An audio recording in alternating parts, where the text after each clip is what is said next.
ഇന്ന് പെരുന്നാളായിട്ട് അപ്പുറത്തെ വീട്ടിലെ ആന്റി ബിരിയാണി കൊണ്ടുവരുമല്ലോ. ഡിങ്ക ഡിങ്ക. സമയം എത്രയായി?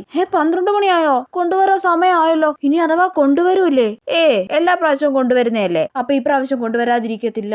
പക്ഷെ ആ മീൻകാരൻ ഞാൻ പുറത്തിറങ്ങുന്നതിന് മുന്നേ സ്പീഡിൽ ഓൺ അടിച്ചിട്ട് പോയി, ഇല്ലെങ്കിൽ കുറച്ച് മീൻ വാങ്ങിക്കായിരുന്നു. അയ്യേ, ഇന്ന് ബിരിയാണി കിട്ടുമ്പോ പിന്നെന്തിനാ മീൻ? അപ്പൊ ഇന്ന് ബിരിയാണി വരൂല്ലേ? അമ്മ അതിനെ കുറിച്ചൊന്നും പറയുന്നില്ലല്ലോ. ഒച്ച സാമ്പാർ ആകട്ടെ. എടി, ചോറ് കഴിക്കത്തില്ലേ നീ? അയ്യേ, എനിക്കൊന്നും വേണ്ട സാമ്പാറും തേങ്ങയൊന്നും. ഞാനിന്ന് ബിരിയാണി മാത്രം കഴിക്കും. പോ.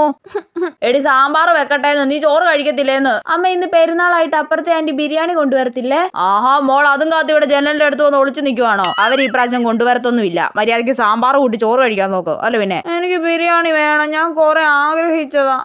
മിണ്ടാതിരിക്കോച്ചേ. അതെ, അപ്പുറത്തെ വീട്ടിലെ ആന്റി വരുന്നുണ്ട്. അയ്യോ, ജനലിന്റെ അടുത്തൊന്ന് മാറി നിൽക്കാം. ചേച്ചി, നീതുമോൾ അകത്തെവിടെ ആണെന്ന് തോന്നുന്നു. ആന്റിയെ കാത്ത് ജനലിന്റെ അടുത്തൊന്ന് ഒളിച്ചു നിൽക്കുവല്ലോ. ആ, വരുവാണേ. വേഗം പോയി ബിരിയാണി വാങ്ങിക്കാമേ, ചുമ്മാ ഷോ കാണിക്കാതെ. അല്ല പിന്നെ.